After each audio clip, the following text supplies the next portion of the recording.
गांव के किनारे कच्ची पगडंडी के पास एक टूटी सी झोपड़ी में महेश और उसकी पत्नी सरोज रहते थे। महेश पास की मील में मजदूरी करता था। दिन भर बोरियां ढोता, पसीने से तरबतर हो जाता। वहीं सरोज सुबह सुबह जंगल जाती, सूखी लकड़ियां बटोरती, फिर घर का सारा काम संभालती। दोनों का जीवन तंगी में बीत रहा था। एक दिन महेश जैसे ही काम पर जाने के लिए घर से बाहर निकला, वैसे ही तेज बारिश शुरू हो गई। ये देख महेश परेशान हो उठा। सरोज घबराकर बाहर आई। सुनो जी, आज मत जाइए काम पर। देखिए बारिश कितनी तेज हो रही है। अगर आप भीग गए तो तबीयत खराब हो जाएगी। सरोज, अगर आज नहीं गया तो मालिक बहुत डांटेंगे। पहले ही पिछले हफ्ते एक दिन छुट्टी ले चुका हूँ। अगर नौकरी चली गई तो घर कैसे चलेगा? पर आपकी जान से बढ़कर क्या है। 2 वक्त की रोटी कहीं से भी जुटा लेंगे, पर अगर आप बीमार पड़ गए तो। तुम फिक्र मत करो, मैं संभल कर जाऊंगा। और देखो, दरवाजा अच्छे से बंद कर लेना। इतना कहकर वह साइकिल पर बैठ गया। तेज बारिश और हवा के बीच वह आगे बढ़ने लगा। ठंडी हवा शरीर को कंपा रही थी। करीब 1 घंटे की मशक्कत के बाद वह मील पहुंचा। तभी मील मालिक, मोटा सा आदमी, हाथ में छाता लिए आया। अरे महेश, जरा इधर आ। महेश घबराकर उसके पास गया। ये बता, तू इतनी देर से क्यों आया है? बाकी मजदूर तो समय पर पहुंच गए। मालिक, रास्ते में बहुत कीचड़ था, बारिश भी बहुत तेज थी, इसलिए थोड़ी देर हो गई। देर हो गई? क्या बारिश सिर्फ तेरे घर पर हो रही थी? दूसरे लोग कैसे समय पर पहुंच गए? महेश चुप रहा। उसने सिर झुका लिया। माफ कर दीजिए मालिक, आगे से ऐसा नहीं होगा। ठीक है, पर ध्यान रखना, वरना तू जानता है कि तेरा क्या होगा। महेश ने सिर हिलाया और काम पर लग गया। पूरा दिन वह भीगे कपड़ों में ही बोरे उठाता रहा। एक एक बोरा मानो पत्थर जैसा भारी था। पीठ में दर्द हो रहा था, हाथ कांप रहे थे, पर वह रुका नहीं। शाम होते होते बारिश कुछ कम हुई, पर पूरी तरह बंद नहीं हुई थी। मालिक ने मजदूरों को एक एक कर मजदूरी देना शुरू किया। महेश की बारी आई। मालिक ने पैसे उसके हाथ में रख दिए। मालिक, इसमें तो 10 रुपए कम है। तेरी पूरी दिन की मजदूरी 50 रुपए है। तू आज लेट आया, इसलिए 10 रुपए काट लिए। नियम सबके लिए एक जैसा है। महेश के होंठ सूख गए। उसने चुपचाप पैसे जेब में रख लिए। शाम को वह फिर उसी तेज बारिश में साइकिल से घर की ओर चल पड़ा। जब वह घर पहुंचा तो सरोज दरवाजे पर खड़ी उसका इंतजार कर रही थी। हे राम, आप तो पूरे भीग गए। आइए अंदर, जल्दी कपड़े बदल लीजिए। महेश चुपचाप अंदर चला गया। आज मजदूरी मिली? महेश ने जेब से पैसे निकालकर उसके हाथ पर रख दिए। इसमें तो 10 रुपए कम है। हाँ, देर से पहुंचने की सजा है। ये सुन सरोज की आंखें भर आईं। बाहर बारिश अब भी हो रही थी। उस रात महेश के शरीर में कंपी शुरू हो चुकी थी। भीगे कपड़ों में दिन भर काम करने और शाम को फिर बारिश में लौटने का परिणाम अब सामने था। सरोज ने जैसे ही उसके माथे पर हाथ रखा, वह चौंक उठी। अरे, आपका माथा तो तप रहा है। मैंने कहा था ना, बारिश में मत जाइए। अब देखिए, हो गए ना बीमार। तुम इतनी चिंता क्यों करती हो सरोज? हल्का सा बुखार है, सुबह तक उतर जाएगा। सरोज ने जल्दी से गीले कपड़े से उसका माथा पोंछा। सुबह जैसे ही सूरज की हल्की किरणें झोपड़ी में आईं, सरोज उठी। सुनो जी, उठिए, मैं चाय बना दूं। लेकिन कोई जवाब नहीं आया। वह पास माथे पर हाथ रखा तो उसका दिल बैठ गया। हे भगवान, बुखार तो और तेज हो गया है। सरोज ने बिना देर किए आंचल संभालती हुई गांव के वैद्य के घर की ओर दौड़ पड़ी। वैद्य जी, मेरे पति को बहुत तेज बुखार है। रात से हालत खराब है, आप चलकर देख लीजिए। चिंता मत करो बेटी, मैं अभी चलता हूँ। दोनों झोपड़ी में पहुँचे। वैद्य ने महेश की नब्ज देखी। बारिश में अधिक भीग जाने और ठंडी हवा लगने से बुखार शरीर में गहराई तक उतर गया है। इसे ठीक होने में कई दिन लग सकते हैं। दवा समय पर देना और इन्हें पूरा आराम कराना। वैद्य जी, हम गरीब लोग हैं। अगर ये कई दिन काम पर नहीं गए तो घर कैसे चलेगा? धैर्य रखो बेटी, पहले स्वास्थ्य जरूरी है। भगवान सब ठीक करेंगे। वैद्य दवा देकर चले गए। दिन बीतने लगे। महेश कई दिनों तक चारपाई पर पड़ा रहा। सरोज सुबह जंगल से लकड़ी लाती, घर का काम करती, फिर किसी के खेत में काम मांगकर थोड़ा बहुत अनाज जुटाती। रात को वह महेश के सिरहाने बैठकर दवा देती। आप जल्दी ठीक हो जाइए। आपके इस तरह रहने से यह घर सूना लगता है। तुम अकेली इतना सब कैसे कर लेती हो सरोज? पति का साथ हो तो स्त्री सब कर लेती है। कुछ दिनों बाद बुखार उतरने लगा। एक सुबह उसने दृढ़ स्वर में कहा, सुनो सरोज, अब मेरी तबीयत ठीक हो गई है, मुझे काम पर जाना होगा। 1-2 दिन और आराम कर लीजिए, शरीर अब भी कमजोर है। नहीं सरोज, ज्यादा दिन आराम करना ठीक नहीं, मालिक पहले ही नाराज होंगे। अगर नौकरी चली गई तो। सरोज चुप हो गई। महेश मिल पहुंचा। गोदाम में पहले जैसी चहल पहल थी। जैसे ही मालिक की नजर महेश पर पड़ी, उसका चेहरा तमतमा उठा। अरे महेश, तू यहाँ क्या करने आया है? मालिक, मुझे बुखार आ गया था, अचानक हालत खराब हो गई, इसलिए आपको बता भी नहीं पाया। अब तेरा कोई बहाना नहीं चलेगा, तूने कई बार ऐसा किया है, लेकिन अब नहीं। मालिक, मेरी मजबूरी समझिए, मैं सच कह रहा हूँ। चुप, मुझे तेरी कहानी नहीं सुननी। यहाँ लाइन में खड़े बहुत लोग हैं काम के लिए। जा, अब यहाँ से निकल जा और दोबारा मत आना। महेश के आंख में आंसू गए। उसने आखिरी बार गोदाम की ओर देखा, फिर वह निराश मन से लौट पड़ा। घर पहुंचते ही सरोज ने उसके चेहरे की मायूसी पढ़ ली। क्या हुआ? मालिक ने निकाल दिया, कहा दोबारा मत आना। हे भगवान, अब क्या होगा? शायद मेरी किस्मत ही ऐसी है सरोज, इतनी ईमानदारी से काम किया, फिर भी ये हो गया। नहीं, किस्मत को दोष मत दीजिए। जब तक हम साथ हैं, कोई भी मुश्किल बड़ी नहीं।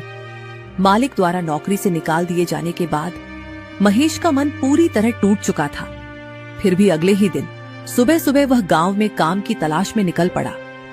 रामदयाल भैया, अगर कोई काम हो तो बता दीजिए, कुछ दिन मजदूरी कर लूंगा। अभी तो हमारे अपने आदमी ही काफी हैं, अभी और लोगों की जरूरत नहीं। महेश धीमे से आगे बढ़ गया। फिर वह बनिए की दुकान पर पहुंचा, पर उसने भी मना कर दिया। महेश समझ गया, ये सिर्फ टालने का तरीका है। पूरा दिन यूं ही बीत गया। निराश मन से वह घर की ओर लौट रहा था, तभी पीछे से आवाज आई। अरे महेश, क्या बात है? बड़े निराश लग रहे हो। क्या बताऊं भैया, मील से निकाल दिया गया। कई जगह काम मांगा, पर कहीं कुछ नहीं मिला। ओह, ये तो बहुत गलत हुआ तुम्हारे साथ। मेहनती आदमी के साथ ऐसा व्यवहार ठीक नहीं। सुनो महेश, गांव के चौराहे पर जो ढाबा है सोमनाथ का, वहां एक आदमी की जरूरत है। कल ही मैंने उसे कहते सुना था। सच भैया? अगर ऐसा है तो शायद मेरी किस्मत बदल जाए। जाओ, कोशिश करो। मेहनत करने वालों का रास्ता भगवान खुद बना देते हैं। धन्यवाद भैया, शायद आपकी वजह से आज घर में चूल्हा जल पाए। महेश तुरंत चौराहे की ओर बढ़ गया। चौराहा हमेशा चहल पहल से भरा रहता था। सुनिए भैया, मैंने सुना है कि यहाँ काम के लिए एक आदमी की जरूरत है। जरूरत तो है, पर काम आसान नहीं है। मेहनत करनी होगी और साफ सफाई का खास ध्यान रखना होगा। आप चिंता मत कीजिए भैया, मैं जी जान लगाकर काम करूंगा। मुझे बस एक मौका चाहिए। ठीक है, कल से काम पर आ जाना। धन्यवाद भैया, मैं समय से पहले पहुंच जाऊंगा। महेश खुशी खुशी घर लौटा। क्या हुआ जी, कहीं काम मिला? हाँ सरोज, चौराहे के ढाबे पर काम मिल गया, कल से जाना है। हे भगवान, तेरा लाख लाख शुक्र है। चलो हाथ मुंह धो लीजिए, खाना तैयार है। अगली सुबह महेश बिना देर किए ढाबे पर पहुंच गया। सोमनाथ पहले से मौजूद था। अरे आ गए महेश, अच्छा है, समय के पाबंद लगते हो। सुनो, तुम्हारा काम है ग्राहकों को ठीक से खाना खिलाना, मेजों की सफाई करना और बर्तनों को चमका कर रखना। पर ध्यान रहे, किसी भी ग्राहक की कोई शिकायत नहीं होनी चाहिए। आप बेफिक्र रहिए मालिक, मैं पूरी लगन से काम करूंगा। दिन भर महेश इधर उधर दौड़ता रहा। मेज साफ की, पानी परोसा, रोटियां पहुंचाई और बाद में बर्तन मांजे। शाम तक उसका शरीर थककर चूर हो गया था। रात को सोमनाथ ने मजदूरी के साथ कुछ बचा हुआ खाना भी दे दिया। ले जाओ, घर पर काम आएगा। घर पहुंचते ही सरोज ने दरवाजा खोला। आ गए जी, कैसा रहा पहला दिन? काम थोड़ा ज्यादा था, पर मन को सुकून है। अब लगता है फिर से कुछ कर पाऊंगा। देखो, आज कुछ सब्जी भी लाया हूँ। सरोज की आंखों में खुशी झलक उठी। दोनों बैठकर साथ खाना खाने लगे। अगली सुबह महेश फिर समय से पहले ढाबे पर पहुंचा। अब वह पूरे मन से काम में जुट गया। तभी सोमनाथ ने उसे पास बुलाया। सुनो महेश, मुझे थोड़ी देर के लिए घर जाना है। तुम ग्राहकों का ठीक से ध्यान रखना। मैं कुछ ही देर में लौट आऊंगा। ठीक है मालिक, आप निश्चिंत होकर जाइए, सब संभाल लूंगा। सोमनाथ चला गया। अब पूरे ढाबे की जिम्मेदारी महेश पर थी। वह तेजी से काम में लग गया। कुछ देर बाद एक पतला दुबला कमजोर सा आदमी ढाबे के पास आकर खड़ा हो गया। सुनो भैया, कल से कुछ नहीं खाया है, अगर हो सके तो थोड़ा सा खाना दे दीजिए, भगवान आपका भला करेगा। महेश ठिठक गया। सुनो भाई, ये ढाबा मेरा नहीं है, मैं भी यहाँ नौकर हूँ, मैं यूं ही खाना नहीं दे सकता। आदमी की आंखों में आंसू आ गए। ऐसा मत कहिए भैया, 2 निवाले से आपके यहाँ क्या कमी आ जाएगी, भूख बहुत तेज लगी है, दया कीजिए। 1 प्लेट खाने से क्या ही फर्क पड़ेगा, भूखे को खिलाना तो पुण्य का काम है। ठीक है भाई, आप बैठ जाइए, मैं आपके लिए खाना लाता हूँ। महेश ने एक प्लेट में रोटी और सब्जी परोसी और उसके सामने रख दी। वह आदमी ऐसे खाने लगा जैसे कई दिनों से भूखा हो। भैया, अगर थोड़ा और मिल जाए तो। ठीक है, अभी लाता हूँ। उसने आधी प्लेट और दे दी। आदमी ने पेट भरकर खाना खाया। भगवान आपका भला करे। महेश के मन में संतोष था। उसी समय सोमनाथ लौट आया। उसने आते ही एक नजर ढाबे पर डाली। उसे अंदाजा हो गया कि आज खाना कुछ ज्यादा खर्च हुआ होगा। कुछ देर बाद बाकी ग्राहक पैसे देकर चले गए। सोमनाथ बैठकर हिसाब लगाने लगा। अचानक उसका चेहरा सख्त हो गया। सुनो महेश, यहाँ 2 प्लेट खाने के पैसे कम हैं, ये कैसे हुआ? मालिक, अभी एक भूखा और कमजोर आदमी आया था, वह बहुत विनती कर रहा था, मैंने उसे 1 प्लेट खाना दे दिया। ये सुनते ही सोमनाथ का चेहरा लाल हो गया। अबे, तूने ये ढाबा अपने बाप का समझ रखा है क्या, जो मुफ्त में खाना बांट रहा है? मालिक, मैंने पहले मना किया था, पर वह बहुत गिड़गिड़ाने लगा, मुझसे देखा नहीं गया। चुप, तुझे पता है तूने कितना नुकसान किया है? तेरी 2 दिन की मजदूरी भी उतनी नहीं है। गुस्सा मत कीजिए मालिक, आप वो पैसे मेरी मजदूरी से काट लीजिए। ओह, बड़ा दानवीर समझता है अपने आप को। एक तो मुफ्त में खाना खिला दिया, ऊपर से मुझसे जुबान लड़ाता है। तभी सोमनाथ ने पास रखा डंडा उठा लिया। अभी बताता हूँ तुझे नियम तोड़ने का अंजाम। वह महेश को पीटने लगा। महेश ने न विरोध किया, न हाथ उठाया, बस चुपचाप मार सहता रहा। ढाबे के पास से गुजरते लोग रुककर तमाशा देखने लगे, पर किसी ने आगे बढ़कर उसे बचाने की कोशिश नहीं की। महेश के शरीर पर डंडे के निशान पड़ गए और आंखों में आंसू थे। उठ और यहाँ से निकल जा, तू मेरे भरोसे के लायक नहीं है। अब तक तूने जो भी काम किया, उसके सारे पैसे उसी खाने में कट गए जो तूने मुफ्त में खिलाया था, समझा? ये सुनते ही महेश की आंखों से आंसू बह निकले। वह धीरे धीरे उठकर बिना कुछ बोले ढाबे से चला आया। शाम ढल चुकी थी। घर के दरवाजे पर सरोज खड़ी उसका इंतजार कर रही थी। जैसे ही उसने महेश को देखा, उसके कदम ठिठक गए। अरे ये क्या हुआ जी, आपकी ये हालत कैसे हुई? सरोज, यह सब ढाबे वाले सोमनाथ ने किया है।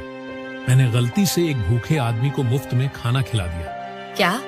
भूखे को खाना खिलाने पर उसने तुम्हें इतना मारा? सुनो जी, अब हम चुप नहीं रहेंगे, बहुत हो गया। कभी मील कभी ढाबा, हम कब तक इन लोगों का अन्याय सहते रहेंगे? चलो सरपंच से शिकायत करते हैं।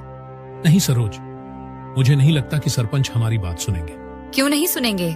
क्या इस दुनिया में गरीब की कोई जगह नहीं है? कल हम सरपंच के पास जरूर जाएंगे। महेश चुप रहा। उसके मन में अपमान की आग जल रही थी। अगली सुबह गांव के चबूतरे पर सरपंच कुछ लोगों के साथ बैठे थे। महेश और सरोज वहां पहुंचे। सुनिए सरपंच जी, कल सोमनाथ ने एक गरीब आदमी को खाना खिलाने के बदले मेरे पति को बहुत पीटा। आप बताइए, किसी भूखे को खाना खिलाने पर इस तरह मारना ठीक है क्या? सरपंच ने गंभीरता से सुना, फिर बोले, देखो सरोज, सोमनाथ ने पीट कर गलती की है, पर महेश को भी ऐसा नहीं करना चाहिए था। ढाबा उसका है, बिना उसकी इजाजत किसी को मुफ्त में खाना देना सही नहीं। पर सरपंच जी, मैंने क्या गलत किया? एक आदमी भूखा था, अगर उसे खाना दे दिया तो ढाबे में क्या कमी आ गई? तुम्हारी भावना गलत नहीं है महेश, लेकिन नियम भी तो होते हैं। ढाबा सोमनाथ का है, तुम्हारा नहीं। ये क्या सरपंच जी, आप भी उसी की बात को सही मान रहे हैं? क्या हम जैसे लोगों का इस दुनिया में कोई अस्तित्व नहीं? अगर आपने कुछ नहीं किया तो हम इसका फैसला कहीं और से करवाएंगे, ये आप जान लीजिए। ठीक है महेश, मैं सोमनाथ से बात करूंगा, उससे पूछूंगा कि उसने मारपीट क्यों की। महेश और सरोज वहां से लौट आए। घर आकर दोनों चिंतित बैठे थे। देखो जी, हमारा सरपंच भी उसी की तरफदारी कर रहा है जिसने हमारे साथ इतना गलत किया। इतनी मुश्किल से एक काम मिला था, पर उस दुष्ट सोमनाथ ने मार मार कर यह हाल कर दिया। सरोज, सोमनाथ पैसे वाला है, इसलिए सरपंच भी उसका साथ दे रहा है। लेकिन अब मैं चुप नहीं बैठूंगा, अपने अपमान का जवाब लेकर रहूंगा, चाहे जो हो जाए। आप क्या करने वाले हो जी? कोई गलत कदम मत उठाइए। महेश ने कोई उत्तर नहीं दिया। वह उठकर बाहर चला गया।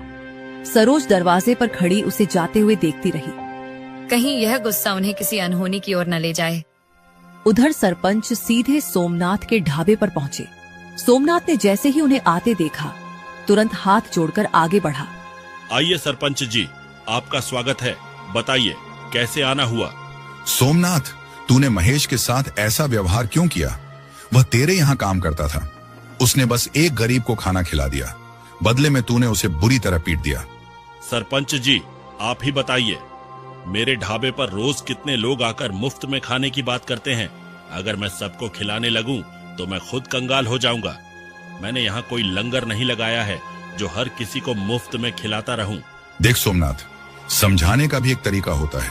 महेश को तू आराम से समझा सकता था। मारपीट करने की क्या जरूरत थी? गांव वाले सवाल उठाएंगे तो जवाब मुझे देना पड़ेगा। अब आगे किसी के साथ ऐसा किया तो मैं बर्दाश्त नहीं करूंगा। सोमनाथ थोड़ा नरम पड़ा।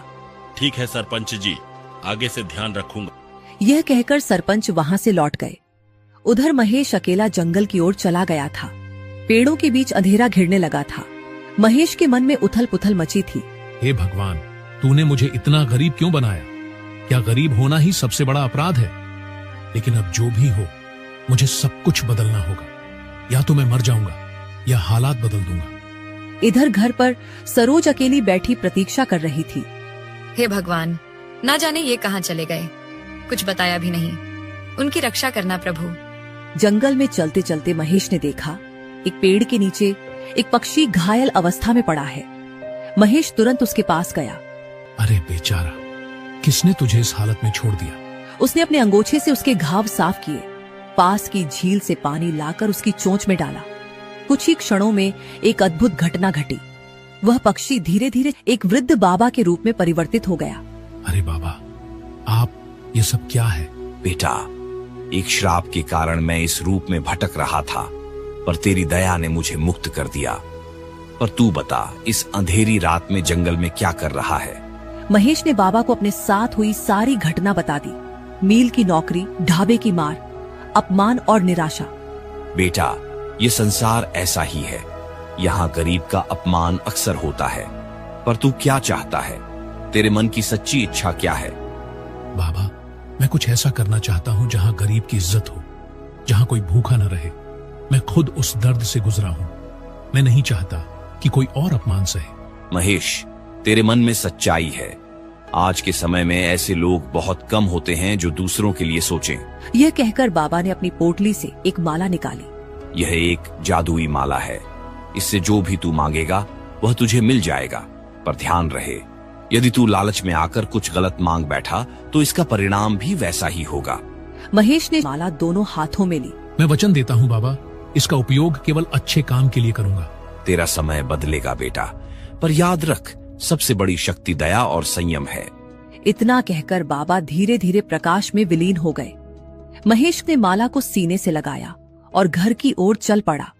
उधर दरवाजे पर खड़ी सरोज की आंखें रास्ते पर टिकी थीं। तभी दूर से महेश आता दिखाई दिया। सरोज दौड़कर उसके पास सुनो जी, आप कहाँ थे? मैं कब से आपका इंतजार कर रही थी। सरोज, अंदर चलो, सब बताता हूँ। दोनों झोपड़ी के भीतर आए। सरोज, आज जंगल में मेरे साथ एक अद्भुत घटना हुई। महेश ने जंगल में हुई सारी बात विस्तार से बता दी। क्या सच में? हम जो भी इससे मांगेंगे वह बनकर तैयार हो जाएगा? हाँ, बाबा ने ऐसा ही कहा था, लेकिन उन्होंने चेतावनी भी दी थी, लालच नहीं करना। तो चलो इसे परख कर देख लेते हैं। महेश ने माला हाथ में ली, आंखें बंद की। हे जादुई माला, हमारे लिए एक थाली स्वादिष्ट भोजन तैयार कर दो। जैसे ही उसने कहा, उनके सामने एक खाली थाली में गर्म गर्म रोटियां, सुगंधित सब्जी प्रकट हो गया। अरे, ये तो सच में इच्छा पूर्ति करने वाली माला है। अब देखना सरोज, मैं वही करूंगा जिसका मैंने सपना देखा है। अगले ही दिन महेश ने गांव के पास पड़ी एक खाली दुकान साफ की। माला की सहायता से उसने बर्तन, मेजे और खाना बनाने का सामान जुटा लिया। अब देखना कैसे हमारे दिन बदलते हैं। हाँ, पर याद रखना, हमारा उद्देश्य सिर्फ कमाई नहीं, सेवा भी है। कुछ ही देर में एक बूढ़ी औरत लाठी टेकती हुई आई। बेटा, कई दिनों से कुछ नहीं खाया, थोड़ा सा खाने को मिल जाता तो शरीर को सहारा मिल जाता। क्यों नहीं माँ जी, ये सब आप लोगों के लिए ही तो है। बैठिए, मैं अभी भोजन लगाता हूँ। उसने माला से स्वादिष्ट भोजन तैयार किया और थाली में परोस दिया। बूढ़ी अम्मा ने पेट भरकर खाया। कुछ देर बाद बो महेश से बोली, बेटा, यह खाना तो बहुत स्वादिष्ट है, भगवान तुझे खूब आगे बढ़ाए। महेश और सरोज के चेहरे पर संतोष झलक उठा। तभी 2 आदमी दुकान पर आए। भाई, 2 प्लेट खाना लगा देना। महेश ने उन्हें भी भोजन परोसा। खाना खाने के बाद वे बोले, बताइए भैया, कितने रुपए हुए? 2 प्लेट के 20 रुपए हुए। क्या इतने कम पैसों में इतना स्वादिष्ट खाना? ये सब भगवान की कृपा और आप लोगों का आशीर्वाद है। दोनों ग्राहक संतुष्ट होकर चले गए। धीरे धीरे महेश की दुकान की चर्चा पूरे गांव में फैलने लगी। उधर सोमनाथ के ढाबे पर भीड़ कम होने लगी। आखिर लोग मेरे ढाबे पर क्यों नहीं आ रहे? सोमनाथ भाई, तुम्हें पता नहीं, गांव में महेश ने नई खाने की दुकान खोली है। लोग वहीं जा रहे हैं। उसका खाना बहुत स्वादिष्ट है। क्या उस भिखारी ने दुकान खोल ली? अभी कुछ दिन पहले तो मेरे यहाँ नौकरी मांग रहा था। अचानक यह सब कैसे? पता नहीं, पर आजकल उसकी खूब बिक्री हो रही है। सोमनाथ के मन में जलन और संदेह घर करने लगा। कुछ तो रहस्य है। बिना पैसे के अचानक दुकान कैसे खोल ली? जरूर कोई चाल है। अगली सुबह महेश और सरोज घर के अंदर बैठे बातें कर रहे थे। तभी दरवाजे पर जोर से आवाज गूंजी। अरे महेश, जरा बाहर आ। सोमनाथ की कड़क आवाज सुन महेश भी घबराया हुआ बाहर आया। सोमनाथ, तुम यहाँ क्या करने आए हो? महेश, अभी कुछ दिनों पहले तक तेरे पास पहनने को ठीक कपड़े नहीं थे और अब तू दुकान चला रहा है। लोग तेरी तारीफ कर रहे हैं। ये सब अचानक कैसे हो गया? कुछ नहीं सोमनाथ, ये सब भगवान की कृपा है और मेरी मेहनत है। अबे, मेहनत तो तू सालों से कर रहा था, लेकिन ऐसा चमत्कार कभी नहीं हुआ। सीधी तरह बता दे, वरना याद है ना पिछली बार क्या हुआ था? महेश का चेहरा पीला पड़ गया। उसे पुरानी बेइज्जती याद आ गई। डरते हुए महेश ने बाबा द्वारा दी गई जादुई माला की सारी कहानी सुना दी। ओह, तो ये राज है। चल, हमें भी दिखा वो माला। महेश उन्हें अंदर ले गया। कमरे के कोने में रखी छोटी सी अलमारी से उसने माला निकालकर दिखाई। सोमनाथ ने माला हाथ में ली और लालच भरी आवाज में बोला, हे जादुई माला, मुझे बहुत सारा धन, सोना चांदी दे। कमरे में सन्नाटा छा गया, लेकिन कुछ नहीं हुआ। ये सब ढोंग है, तू हमें बेवकूफ बना रहा है। सुन ले महेश, तू बहुत चालाक बन रहा है, लेकिन मैं सच्चाई पता करके रहूंगा। इसके बाद सोमनाथ अपने आदमी के साथ वहां से चला जाता है। अगली सुबह महेश लोगों को खाना खिला रहा था। इस बार और ज्यादा ग्राहक महेश की दुकान पर थे। महेश भैया, आप बहुत अच्छा काम कर रहे हैं। ऐसे लोग ही समाज में नाम रोशन करते हैं। धन्यवाद भैया। बस इसी तरह आप लोगों का आशीर्वाद बना रहे, यही मेरे लिए काफी है। उधर सोमनाथ के ढाबे पर कोई नहीं था। वह गुस्से में इधर उधर टहल रहा था, क्योंकि ग्राहकों के न आने की वजह से उसकी आमदनी भी कम हो गई थी। यार, समझ नहीं आ रहा, आखिर महेश ये सब कैसे कर रहा है? उसने मेरे सारे ग्राहक छीन लिए। लेकिन हमने तो उस माला से भी मांग कर देख लिया, पर उसमें तो ऐसा कुछ नहीं निकला। जरूर कोई और वजह है। जो भी हो, अगर उसकी दुकान इसी तरह चलती रही तो मैं तो भूखा मर जाऊंगा। तभी हेमनाथ का आदमी सोमनाथ के कान में कुछ बताता है। हाँ, यही सही रहेगा। अब देखता हूँ यह कैसे आगे बढ़ता है। अगले दिन महेश अकेला ढाबे पर लोगों को खाना खिला रहा था। तभी सोमनाथ और उसका आदमी चुपके से महेश की दुकान के पास आते हैं। चलो, जल्दी वह जहर खाने में मिला दो। सोमनाथ जैसे ही खाने में जहर मिलता है, तभी पीछे से सरोज सरपंच के साथ वहां आ जाती है। रुक जा सोमनाथ, मैंने तुझसे कितनी बार कहा था कि गलत रास्ता छोड़ दे, लेकिन तू नहीं माना। मुझे माफ कर दो सरपंच जी, जलन के कारण मैंने यह सब किया। महेश की तरक्की देखी नहीं गई मुझसे। नहीं, अब बहुत हो चुका। ऐसे आदमी को यूं ही छोड़ देना ठीक नहीं है। आज अगर हम समय पर नहीं आते तो न जाने कितने निर्दोष लोगों की जान चली जाती। तुरंत पुलिस को खबर करो। कुछ ही देर में पुलिस की जीप आकर ढाबे के सामने रुकी। 2 सिपाहियों ने आगे बढ़कर सोमनाथ को पकड़ लिया। चलो थाने, बाकी बात वही होगी। पुलिस सोमनाथ को जीप में बैठाकर ले गई। महेश भावुक होकर सरपंच के पास आया आपका बहुत बहुत धन्यवाद सरपंच जी। आज आपने एक बड़ा अनर्थ होने से बचा लिया। धन्यवाद मुझे नहीं, अपनी पत्नी सरोज को दो। अगर इसने समय रहते मुझे खबर न दी होती तो आज हालात कुछ और होते। सरोज, तुमने? हाँ, मुझे पहले से ही शक था कि सोमनाथ कुछ गलत करेगा, इसलिए मैंने सोचा पहले ही सावधानी बरतना बेहतर है। महेश, तेरी नीयत साफ है। तू गरीबों को सस्ता और अच्छा खाना खिला रहा है। भगवान भी उन्हीं का साथ देते हैं जिनका मन साफ होता है। कुछ महीनों बाद अब वह छोटा सा ढाबा एक बड़े होटल में बदल चुका था। महेश सिर्फ खुद नहीं कमाता था, उसने गांव के कई बेरोजगार युवाओं को काम पर रख लिया था। सरोज, जादुई माला ने रास्ता दिखाया, लेकिन असली ताकत मेहनत और नेक नियत में है।